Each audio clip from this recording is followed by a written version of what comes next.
മറ്റുള്ളവർ നമ്മെ തിരുത്തുവാൻ നാം അനുവദിക്കുന്നത് താഴ്മ കൊണ്ടാണ്. അതെപ്പോഴും നമുക്ക് ഗുണം ചെയ്യും. നാം കാണാത്ത നമ്മുടെ ജീവിതത്തിലെ പല മേഖലകളും അവർ കാണുന്നുണ്ടാകും.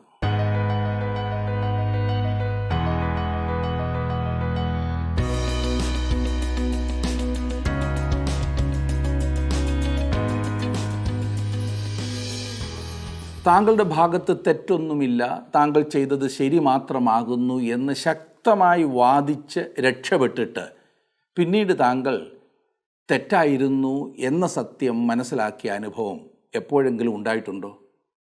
എനിക്കുണ്ടായിട്ടുണ്ട്. നമ്മൾ ഈ കണ്ണാടിയിൽ മുഖം നോക്കാതെ ഇരുന്നിട്ട് നമ്മുടെ മുഖത്തിരുന്ന അഴുക്ക് ചൂണ്ടിക്കാണിച്ച ഒരാളോട് എൻ്റെ മുഖത്ത് അഴുക്കൊന്നുമില്ല എന്ന് വാദിച്ച് ജയിച്ചെന്ന് വിചാരിക്കുന്ന ഒരാളുടെ സ്വഭാവം പോലെയാകുന്നു ഞാൻ നേരത്തെ പറഞ്ഞ ഈ സ്വഭാവം. ഞാൻ തന്നെ മുഖത്ത് തപ്പി നോക്കിയിട്ട് കുഴപ്പമൊന്നും കണ്ടില്ല എന്നതത്രേ ഞാൻ ശരിയാകുന്നു എന്ന് ചിന്തിച്ചതിൻ്റെ കാരണം. എന്നിൽ മറ്റൊരാൾക്ക് കാണുവാൻ കഴിയുന്ന കുറവുകൾ എനിക്ക് കാണുവാൻ കഴിഞ്ഞെന്ന് വരില്ല. അതിന് ഞാൻ എൻ്റെ മുഖം കണ്ണാടിയിൽ കാണേണ്ടതുണ്ട്. ആത്മീയ ജീവിതത്തിലും നാം അനുകരിക്കേണ്ട ഒരു വലിയ പാഠമാകുന്നു ഇത്. ദൈവവചനത്തിലൂടെ നാം നമ്മുടെ ജീവിതത്തെ കാണാത്തിടത്തോളം ഒരു യഥാർത്ഥ ജീവിതം ജീവിക്കുവാൻ ആരാലും കഴിയില്ല. അങ്ങനെയുള്ളവർ സ്വയനീതിയിൽ അങ്ങനെ വീർത്തു പൊട്ടിപ്പോകുന്നതാണ് കാണാറുള്ളത്. ദൈവത്തോട് പോലും അനേകരും വാദിക്കുന്നു എന്നതല്ലേ സത്യം. നമുക്കൊക്കെ ഗുണീകരണം അഥവാ കറക്ഷൻ ആവശ്യമാണ് ജീവിതത്തിൽ. നല്ലവനെന്ന് ദൈവം പോലും സാക്ഷ്യം പറഞ്ഞ ഇയ്യോബിൻ്റെ അനുഭവം ഇതുപോലെ ആയിരുന്നു. സ്നേഹിതരുടെ ആരോപണങ്ങൾക്ക് മറുപടി കൊടുക്കുമ്പോൾ ഇയ്യോബ് പറഞ്ഞത്, ഞാൻ എൻ്റെ നടപ്പ് ദൈവം മുൻപാകെ തെളിയിക്കുമെന്നത്രേ. ഒരു മനുഷ്യനും ദൈവം മുൻപാകെ നീതിമാൻ ആകില്ല എന്ന വലിയ സത്യം ഇയ്യോബ് ദൈവത്തിൽ നിന്നും മനസ്സിലാക്കാതെ സംസാരിക്കുന്നു എന്ന് തോന്നുന്നു. എന്നാൽ തൻ്റെ സ്ഥിതി വെളിപ്പെട്ടപ്പോൾ താൻ തെറ്റായിരുന്നു എന്ന് സ്വയം സമ്മതിക്കുന്ന ഇയ്യോബിനെയും നാം കാണുന്നതാണ്. ഇയ്യോബിൻ്റെ പുസ്തകമാണല്ലോ നാം പഠിച്ചുകൊണ്ടിരിക്കുന്നത്. അതിൻ്റെ 13-ാം അധ്യായം വരെ നാം ചിന്തിച്ചു കഴിഞ്ഞു.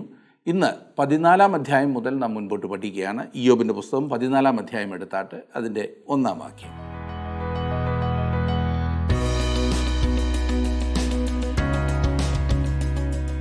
ദൈവഭക്തൻ എന്ന് ദൈവം പോലും സാക്ഷ്യം പറഞ്ഞ ഇയ്യോബിൻ്റെ സ്നേഹിതരുടെ ആരോപണങ്ങൾക്ക് മറുപടി കൊടുക്കുമ്പോൾ ഇയ്യോബ് പറഞ്ഞത്, ഞാൻ എൻ്റെ നടപ്പ് അവൻ്റെ മുൻപാകെ തെളിയിക്കുമെന്നത്രേ.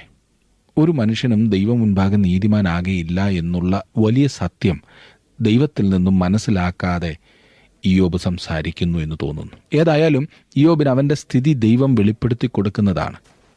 ശാരീരികമായും മാനസികമായും ഭയങ്കരമായ വേദനയിലൂടെ പോയിക്കൊണ്ടിരുന്ന ഇയ്യോബിന് ഒരു സഹായമായിരിക്കാമായിരുന്ന സ്നേഹിതർ ക്രൂരമായ വാക്കുകളാൽ ഇയ്യോബിനെ കുറ്റപ്പെടുത്തി. ആശ്വസിപ്പിക്കുവാൻ വന്നവർ വ്യസനിപ്പിക്കുവാൻ തുടങ്ങി. ഇയ്യോബിൻ്റെ പാപം കാരണമാകുന്നു അവൻ ഈ കഷ്ടപ്പാടുകൾ എല്ലാം വന്നിരിക്കുന്നത് എന്നാണ് അവർ പറഞ്ഞത്. അതല്ലാതെ ഇത്ര വലിയ കഷ്ടത്തിന് വേറൊരു വഴിയും അവർ കാണുന്നില്ല. ഇത് സർവശക്തൻ്റെ ശിക്ഷയാണ്. ഇയ്യോബ് പുറമെ ഭക്തനാണെങ്കിലും ഏതോ വലിയ രഹസ്യ പാപം അവൻ്റെ ജീവിതത്തിലുണ്ട് എന്ന് സ്നേഹിതർ ഉറച്ചു വിശ്വസിച്ചു. തങ്ങൾക്ക് കിട്ടാവുന്ന വാക്കുകൾ കൊണ്ടൊക്കെ അവർ ഇയ്യോബിനെ കുത്തി നോവിച്ചു. 3 പേരും ഒരു വട്ടം തങ്ങൾക്ക് പറയുവാനുള്ളത് പറഞ്ഞു കഴിഞ്ഞപ്പോൾ ഇയ്യോബ് വളരെ ദീർഘമായ ഒരു മറുപടി നൽകുന്നതാണ് നാം ചിന്തിക്കുവാൻ ആരംഭിച്ചത്. ഇയ്യോബിൻ്റെ പുസ്തകം 13-ാം അധ്യായം വരെ നാം പഠിച്ചു കഴിഞ്ഞിരുന്നല്ലോ. ഇന്ന് 14-ഉം 15-ഉം അധ്യായങ്ങൾ നമുക്ക് നോക്കാം. 14-ാം അധ്യായത്തിലേക്ക് നാം വരുമ്പോൾ അതിൻ്റെ 1-ാം വാക്യത്തിൽ വായിക്കുന്നു, സ്ത്രീ പ്രസവിച്ച മനുഷ്യൻ അല്പായുസുള്ളവനും കഷ്ടസമ്പൂർണനുമാകുന്നു. ഇതിനേക്കാൾ വാസ്തവമായിട്ടുള്ളത് എന്താണ്? കഷ്ടത എന്നത് മനുഷ്യവർഗത്തിൻ്റെ പൊതുവായുള്ള ഒരു കാര്യമാകുന്നു. നമുക്കെല്ലാവർക്കും കഷ്ടതയുണ്ട്. എലീഫസ് പറഞ്ഞതുപോലെ തീപ്പൊരി ഉയരെ പറക്കും പോലെ മനുഷ്യൻ കഷ്ടതയ്ക്കായി ജനിച്ചിരിക്കുന്നു. മനുഷ്യകുലം മൊത്തം അറിയുന്ന ഒരു ഭാഷയാണ് കഷ്ടത എന്നത്. 2-ാം വാക്യം, അവൻ പൂ പോലെ വിടർന്ന് പൊഴിഞ്ഞു പോകുന്നു, നിലനിൽക്കാതെ നിഴൽ പോലെ ഓടിപ്പോകുന്നു. മരണം ഒഴിച്ചുകൂടാൻ പാടില്ലാത്തതാകുന്നു എന്ന് ഇയ്യോബ് പറയുന്നു. നാം ഈ ലോകത്തിൽ നിന്നും മാറ്റപ്പെടേണ്ടവരാകുന്നു. ജീവിതം ഒരു നിഴൽ പോലെ മാത്രമാണ്. സൂര്യൻ അസ്തമിക്കുമ്പോൾ നിഴലിന് എന്ത് സംഭവിക്കുന്നു? അത് പോയിരിക്കും. അതുപോലെയാണ് മനുഷ്യൻ. 3-ാം വാക്യത്തിൽ, അവൻ്റെ നേരെയോ തൃക്കണ്ണും ഇഴിക്കുന്നത്, എന്നെയോ നീ ന്യായവിസ്താരത്തിലേക്ക് വരുത്തുന്നത്. പൊഴിഞ്ഞു പോകുന്ന ഒരു പൂ പോലെയോ മറഞ്ഞു പോകുന്ന ഒരു നിഴൽ പോലെയോ ആകുന്നു എൻ്റെ ജീവൻ.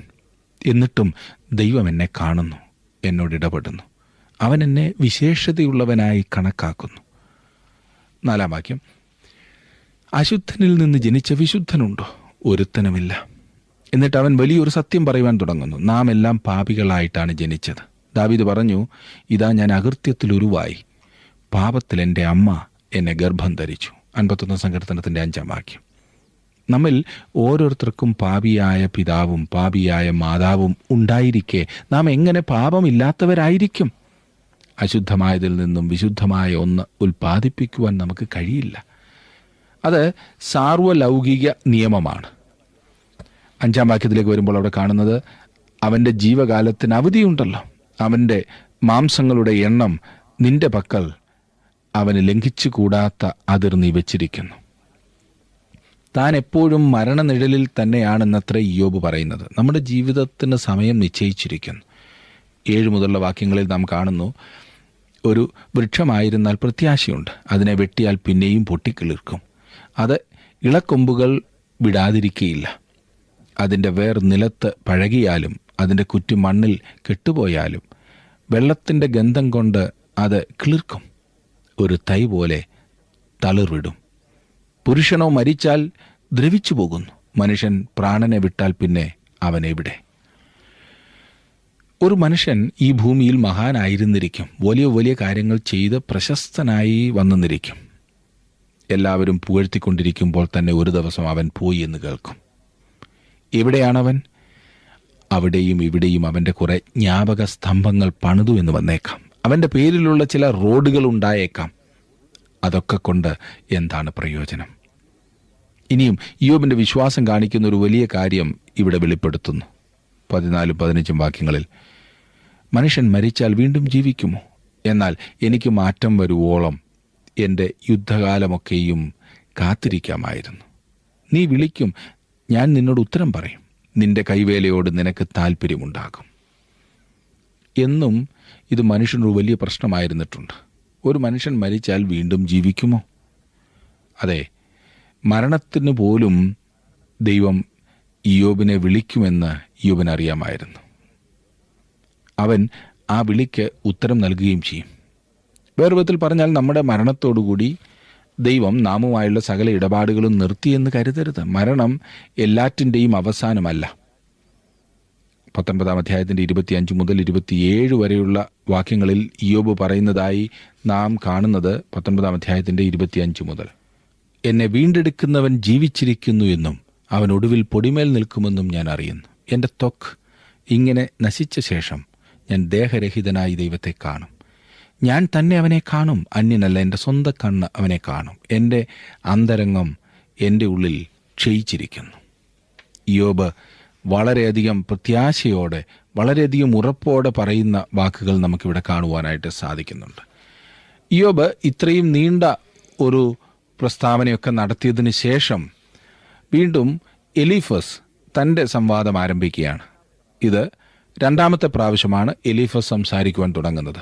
15-ാം അധ്യായത്തിൻ്റെ ആദ്യത്തെ 3 വാക്യങ്ങൾ ഞാനൊന്ന് വായിക്കാം. അതിന് തേമാന്യനായ എലീഫസ് ഉത്തരം പറഞ്ഞെന്നാൽ, ജ്ഞാനിയായവൻ വ്യർത്ഥ ജ്ഞാനം പ്രസ്താവിക്കുമോ? അവൻ കിഴക്കൻ കാറ്റുകൊണ്ട് വയറ് നിറയ്ക്കുമോ? അവൻ പ്രയോജനമില്ലാത്ത വാക്കുകളാലും ഉപകാരമില്ലാത്ത മൊഴികളാലും തർക്കിക്കുമോ? അതെ അതെ, അവർ വാക്കുകൾ കൊണ്ട് ശരിക്കും പയറ്റുകയാണ്. ബുദ്ധിപരമായ ഒരു അഭ്യാസമാണല്ലോ ഇവിടെ കാണുന്നത്. എലീഫസ് പറയുന്നത്, ഇയ്യോബേ, നീ വാസ്തവത്തിൽ കാറ്റടിക്കുന്നത് പോലെയാകുന്നു. പാഴ്വാക്കുകളാണ് നീ സംസാരിച്ചു കൂട്ടുന്നത്. അവൻ ഇയ്യോബിനെ സഹായിക്കുകയല്ല എന്ന് വീണ്ടും കാണാവുന്നതാണ്. വാസ്തവത്തിൽ അവൻ ഇയ്യോബിനെ ആക്രമിക്കുകയാണ്. അങ്ങനെ ഇയ്യോബിനെ തകർത്തു. അവനെല്ലാം ഏറ്റുപറയണമെന്നത്ര എലീഫസ് ആഗ്രഹിക്കുന്നത്. ഇയ്യോബിനെ പോലെ വലിയ കഷ്ടത്തിലായിരിക്കുന്ന ഒരു വ്യക്തിയോട് ഇടപെടേണ്ട വിധം വാസ്തവത്തിൽ ഇതുപോലെയല്ല. ഇതല്പം കടന്ന പ്രയോഗം തന്നെയാണ്. 4-5 വാക്യങ്ങളിൽ നാം കാണുന്നത് 4-ാം വാക്യം, നീ ഭക്തി വെടിഞ്ഞ് ദൈവസന്നിധിയിലെ ധ്യാനം മുടക്കിക്കളയുന്നു. നിന്റെ അകൃത്യം നിന്റെ വായെ പഠിപ്പിക്കുന്നു. ഉപായികളുടെ നാവ് നീ തിരഞ്ഞെടുത്തിരിക്കുന്നു. ഞാനല്ല, നിന്റെ സ്വന്തം വായ് നിന്നെ കുറ്റം വിധിക്കുന്നു. നിന്റെ അധരങ്ങൾ തന്നെ നിന്റെ നേരെ സാക്ഷീകരിക്കുന്നു. എലീഫസ് പറയുന്നത് ഇയ്യോബ് അവനെ തന്നെ കുറ്റപ്പെടുത്തുന്നവൻ ആകുന്നു എന്നാണ്. അവൻ വാസ്തവത്തിൽ ഇയ്യോബിൻ്റെ പിൻപേ കൂടിയിരിക്കുകയാണ്. അവനെ വിടുന്ന ലക്ഷണമില്ല. എന്തെല്ലാം പറഞ്ഞാണ് കുറ്റപ്പെടുത്തുന്നതെന്ന് ശ്രദ്ധിച്ചാലും. നീയോ ആദ്യം ജനിച്ച മനുഷ്യൻ, ഗിരികൾക്കും മുൻപേ നീ പിറന്നുവോ? നിനക്ക് ഏതാണ്ടൊക്കെ അറിയാവുന്നതുപോലെയാണല്ലോ ഇയ്യോബേ നീ സംസാരിക്കുന്നത്. 8-9 വാക്യങ്ങളിൽ, നീ ദൈവത്തിൻ്റെ മന്ത്രിസഭയിൽ കൂടിയിട്ടുണ്ടോ? ജ്ഞാനത്തെ നീ കുത്തക പിടിച്ചിരിക്കുന്നുവോ? ഞങ്ങൾ അറിയാത്തതായി നീ എന്തറിയുന്നു? ഞങ്ങൾക്ക് വശമില്ലാത്തതായി എന്തൊന്ന് നീ ഗ്രഹിച്ചിരിക്കുന്നു? വീണ്ടും അവൻ തെറ്റായ ഒരു ചുറ്റുപാടിൽ നിന്നുകൊണ്ടാണ് തർക്കിക്കുന്നത്. ഇയ്യോബിനെ ഒരു മോശമായ വെളിച്ചത്തിൽ കൊണ്ടുവരുവാനാണ് എലീഫസിൻ്റെ ശ്രമം. ഒരു വലിയ കുറവും വലിയ ആവശ്യവുമുള്ള വ്യക്തിയാണ് ഇയ്യോബ് എന്ന് ഇയ്യോബിന് തോന്നത്തക്ക ഒരു സ്ഥാനത്ത് എലീഫസ് ഇയ്യോബിനെ കൊണ്ടുവരുന്നില്ല. തൻ്റെ സ്നേഹിതന്മാർ എന്ന് പറയുന്ന ഇവരിൽ നിന്നും ഇയ്യോബിന് യാതൊരു ആശ്വാസവും ലഭിക്കുന്നില്ല. അവർ അവനെ കുറ്റപ്പെടുത്തുക മാത്രമാണ് ചെയ്യുന്നത്. 10-ാം വാക്യത്തിൽ, ഞങ്ങളുടെ ഇടയിൽ നരച്ചവരും വൃദ്ധന്മാരുമുണ്ട്, നിന്റെ അപ്പനേക്കാൾ പ്രായം ചെന്നവർ തന്നെ. ഇയ്യോബിനേക്കാൾ ഏറെ തങ്ങൾക്കുള്ള പക്വതയുടെ കാര്യം പറഞ്ഞ് എലീഫസ് തന്നെയും തൻ്റെ സ്നേഹിതരെയും സംരക്ഷിക്കുന്നു, ന്യായീകരിക്കുന്നു. അവൻ പറയുന്നത് ജ്ഞാനം അവൻ്റെ വശത്താകുന്നു എന്നാണ്, അല്ലാതെ ഇയ്യോബിൻ്റെ വശത്തല്ല എന്നത്രേ. ഇതത്രേ അവൻ്റെ ഇവിടുത്തെ വാദം. 14-ാം വാക്യത്തിൽ നാം കാണുന്നത്, മർത്യൻ ശുദ്ധിമാനായിരിക്കുന്നത് എങ്ങനെ? സ്ത്രീ പ്രസവിച്ചവൻ നീതിമാനായിരിക്കുന്നത് എങ്ങനെ? എല്ലാ മനുഷ്യരും പാപികളാകുന്നു എന്നുള്ളത് ഒരു വാസ്തവമാണ്. അത് അംഗീകരിക്കുന്നതിന് പ്രയാസമില്ല. എന്നാൽ എലീഫസും അവൻ്റെ സ്നേഹിതന്മാരും പറയുന്നത് ഇയ്യോബ് ഏതോ ഭയങ്കര പാപം ചെയ്തിട്ടുള്ളതിനാലാണ് അവൻ ഈ കഷ്ടതയിൽ കൂടി കടന്നു പോകുന്നത് എന്നത്രേ. അവനത് പുറത്തു കൊണ്ടുവന്ന് ഏറ്റുപറയണം അത്രേ. അവരുടെ മുൻവിധി വളരെയാണ്. മുൻവിധിയോട് കൂടിയ ചിന്തയെ പിന്താങ്ങുവാനുള്ള പ്രസ്താവനകളാണ് ഈ സ്നേഹിതർ ഓരോരുത്തരും നടത്തുന്നത്. കേൾക്കുമ്പോൾ അവർ പറയുന്നത് വാസ്തവമാണ്. എന്നാൽ അതിൻ്റെ പിൻപിലെ ഉദ്ദേശം പ്രത്യേകം ശ്രദ്ധിക്കേണ്ടത് തന്നെയാണ്. താങ്കളുടെ വിലപ്പെട്ട നിർദ്ദേശങ്ങളും അഭിപ്രായങ്ങളും പ്രാർത്ഥനാ വിഷയങ്ങളും ഇന്ന് തന്നെ ഞങ്ങളെ വിളിച്ചറിയിക്കുക. വിളിക്കേണ്ട നമ്പർ 8281384455.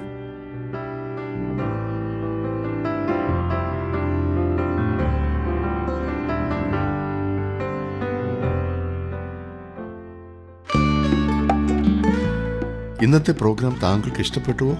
എങ്കിൽ ഉടൻ തന്നെ ഞങ്ങൾക്കൊരു മിസ് കോൾ തരിക. അടുത്ത വിജയി ഒരുപക്ഷെ താങ്കളായിരിക്കാം.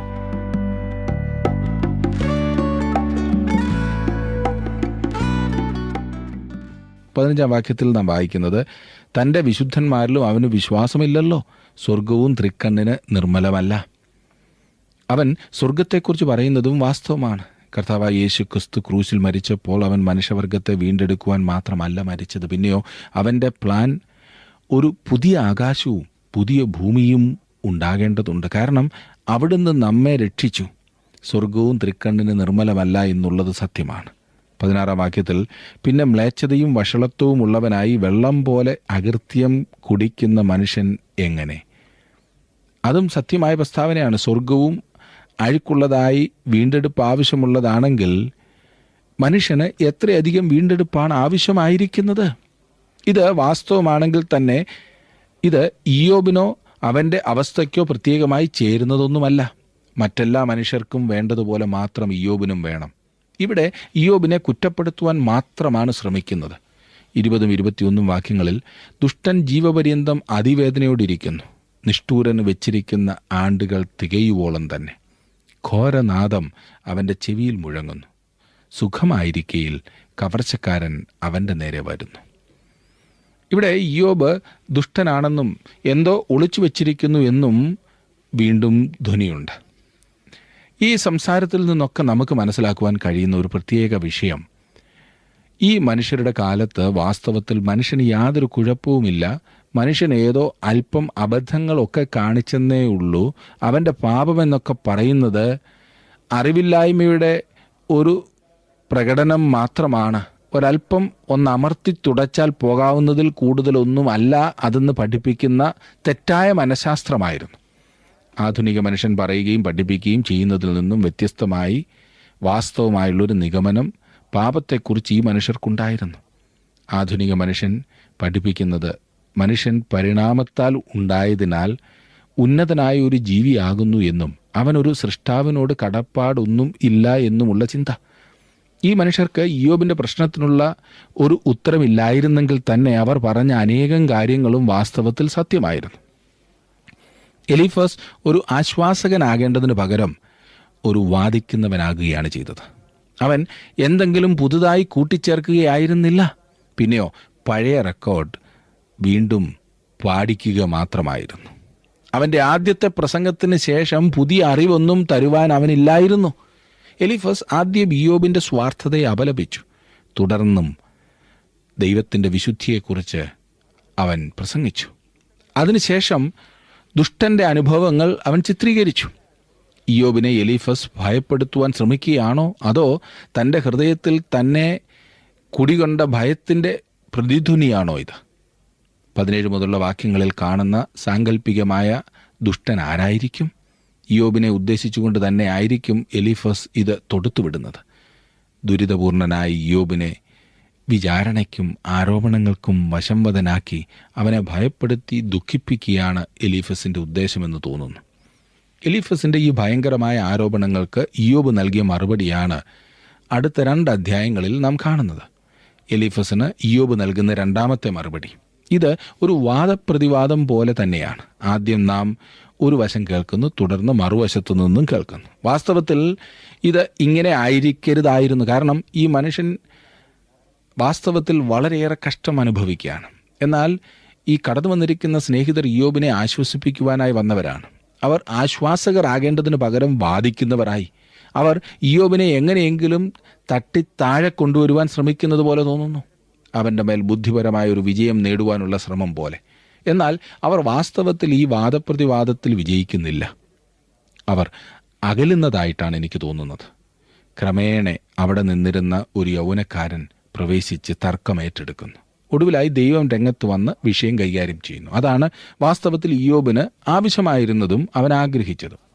എലീഫസ് പഴയ ആ പാട്ട് തന്നെ പാടുകയാണ്. അവൻ ദർശനക്കാരനാണല്ലോ.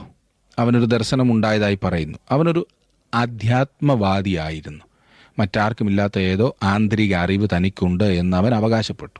എന്നാൽ അവൻ്റെ ആദ്യത്തെ പ്രസംഗത്തിന് ശേഷം പുതുതായി എന്തെങ്കിലും അറിവ് കിട്ടിയെന്ന് തോന്നുന്നില്ല. അതേ കാര്യവുമായി പണ്ട് പറഞ്ഞ ആ മുഷിഞ്ഞ വിഷയം അവൻ കൊണ്ടുവരുന്നു. അതെ, ഇയ്യോബ് വിടുമോ? 16-ാം അധ്യായത്തിൻ്റെ ആദ്യത്തെ 2 വാക്യങ്ങളിൽ നാം കാണുന്നത് അതിന് ഇയ്യോബ് ഉത്തരം പറഞ്ഞ എന്തെന്നാൽ, ഞാൻ ഈ വക പലതും കേട്ടിട്ടുണ്ട്, നിങ്ങളെല്ലാവരും വ്യസനിപ്പിക്കുന്ന ആശ്വാസകന്മാർ. ഇയ്യോബ് പറയുന്നത്, നിങ്ങൾ എന്നോട് പറഞ്ഞതിൽ പുതുതായി ഒന്നും തന്നെ ഞാൻ കാണുന്നില്ല. ഞാൻ നേരത്തെ കേട്ടിട്ടില്ലാത്ത യാതൊന്നും നിങ്ങൾ എന്നോട് ഇതുവരെ പറഞ്ഞില്ല. അതിലൊക്കെ ഉപരി നിങ്ങൾ വ്യസനിപ്പിക്കുന്ന ആശ്വാസകന്മാരാകുന്നു. ഈ മനുഷ്യർ ഇയ്യോബിൻ്റെ സ്നേഹിതന്മാരായിരുന്നു എന്ന കാര്യത്തിൽ എനിക്ക് തർക്കമില്ല. എന്നാൽ അവർ തർക്കിക്കുന്ന ഒരവസ്ഥയിൽ എത്തിച്ചേർന്നു. ഓരോ സ്നേഹിതനും സംസാരിച്ചു കഴിഞ്ഞ് അവർക്ക് ഓരോരുത്തർക്കും ഇയ്യോബ് തിരിച്ചടി നൽകുന്നുണ്ട്. അതത്രേ നമുക്കിവിടെ ലഭിക്കുന്നത്. 3-ാം വാക്യത്തിൽ നാം കാണുന്നത്, വ്യർത്ഥ വാക്കുകൾക്ക് അവസാനമുണ്ടാകുമോ? അല്ല, പ്രതിവാദിപ്പാൻ നിന്നെ ചൊടിപ്പിക്കുന്നതെന്ത്? ഇയ്യോബ് പറയുന്നത്, നീ സംസാരിച്ചതുപോലെ സംസാരിക്കുവാൻ ലജ്ജിക്കും എന്നാണ് ഞാൻ ചിന്തിച്ചത്. അവ പാഴ്വാക്കുകളാണ്, പൊള്ളയായ വാക്കുകൾ. അവ ആവശ്യത്തിന് ഉപകരിക്കുന്നതല്ല. നിർഭാഗ്യവശാൽ ഒട്ടനേകം പ്രസംഗങ്ങൾ ഈ പറഞ്ഞതുപോലെയാണ്. ചിലതൊക്കെ തിരുവചനാനുസരണം ഉള്ളതല്ല. അതുകൊണ്ട് തന്നെ ദൈവത്തിൻ്റെ ആത്മാവിന് അത് ഉപയോഗിക്കുവാൻ സാധിക്കുകയുമില്ല. ദൈവത്തിൻ്റെ ആത്മാവിനെ ഉപയോഗിക്കുവാൻ കഴിയാത്ത ഒരു പ്രസംഗം പ്രയോജനരഹിതമായിരിക്കും. അതൊരു പാഴ്വേലയാകും, ശൂന്യമായ പ്രവർത്തനം. ദൈവത്തെ ആരാധിക്കുന്നതും ദൈവവചനം വിവരിക്കുന്നതും സംബന്ധിച്ച് നോക്കുമ്പോൾ ഇന്ന് നാം കേൾക്കുന്ന ഒട്ടനേകം പ്രസംഗങ്ങളും തികച്ചും അർത്ഥശൂന്യമാണ്. ഒരു ദൂത് കേൾക്കുമ്പോൾ, ദൈവവചനം പഠനം ശ്രദ്ധിക്കുമ്പോൾ നമുക്ക് ആത്മീക വർധന വരുത്തുന്നതെന്ത് അതിനകത്തുണ്ട് എന്ന് നാം പ്രത്യേകം ശ്രദ്ധിക്കേണ്ടതാണ്. എനിക്ക് ആത്മീക വർധന വരുത്തുന്നതില്ല എങ്കിൽ വെറുതെ സമയം കളഞ്ഞതല്ലാതെ എന്ത് നടന്നു എന്നാണ് പ്രസംഗകനെ കണ്ടതുകൊണ്ടോ കുറെ ചിരിച്ചതുകൊണ്ടോ ദൈവനാമത്തിന് പ്രയോജനം ഉണ്ടാകുകയില്ലല്ലോ. ഇന്ന് കൺവെൻഷനുകളും യോഗങ്ങളുമൊക്കെ വിനോദത്തിന് വേണ്ടിയിട്ടാണ് പലരും ചെയ്യുന്നത്. ദൈവത്തിൻ്റെ ആത്മാവിന് നമ്മെ ഉപയോഗിക്കുവാൻ കഴിയണം. നമ്മുടെ അറിവ് അറിയിക്കുവാനല്ല, പ്രസംഗ പാഠവം കാണിക്കുവാനല്ല. പ്രിയ സുഹൃത്തെ, ഈ കാര്യത്തിൽ നാം വളരെ ശ്രദ്ധിക്കണം.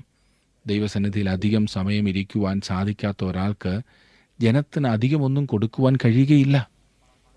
ഇന്നത്തെ പാട്ടുകളെക്കുറിച്ചും ഇതുതന്നെ പറയാവുന്നതാണ്. വ്യർത്ഥവാക്കുകൾ.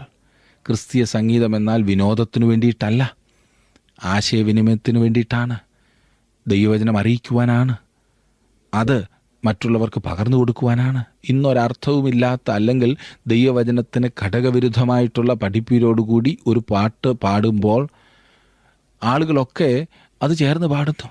അങ്ങനത്തെ ഒരുപാട് പാട്ടുകൾ ഇറങ്ങുന്നുണ്ട്. അതെ, ഇത് എഴുതുന്നവർക്കോ പാടുന്നവർക്കോ അതിൻ്റെ അർത്ഥം അറിയില്ലല്ലോ.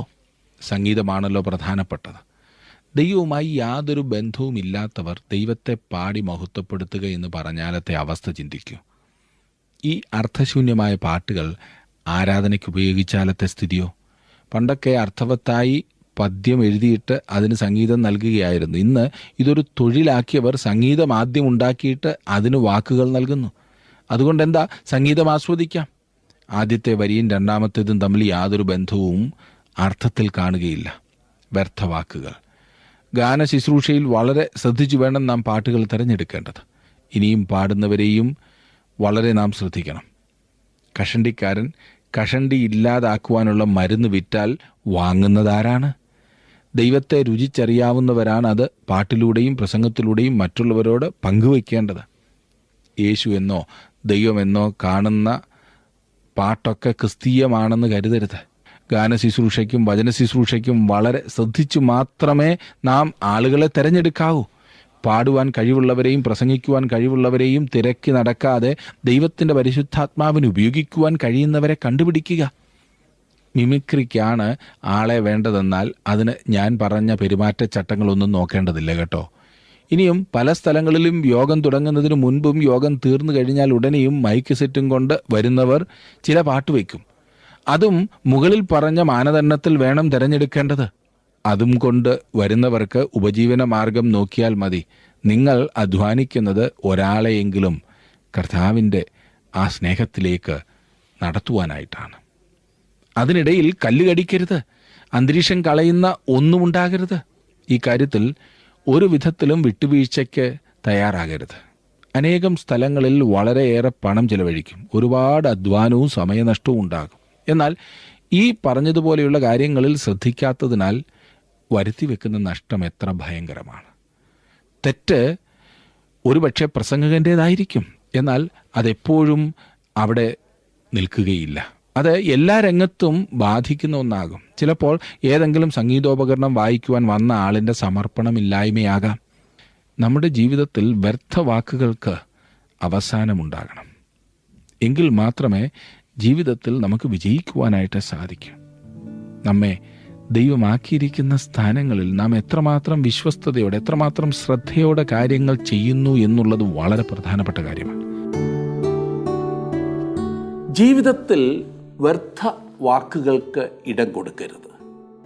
വാക്കുകളെ സൂക്ഷിക്കുവാൻ സാധിച്ചാൽ അത് ജീവിതത്തെ തന്നെ ക്രമീകരിക്കുവാൻ സഹായിക്കും എന്ന് ദൈവവചനം നമ്മെ പഠിപ്പിക്കുന്നു. നാം പറയുന്ന വാക്കുകൾ വളരെ ശ്രദ്ധിക്കണം.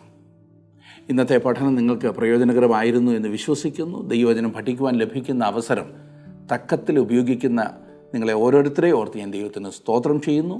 തുടർന്നും ഈ വചനം പഠിക്കുവാൻ നിങ്ങൾ താല്പര്യം കാണിക്കുമല്ലോ. ദൈവം നിങ്ങളെ അനുഗ്രഹിക്കട്ടെ. അടുത്ത ക്ലാസ്സിൽ നമുക്ക് വീണ്ടും കാണാം.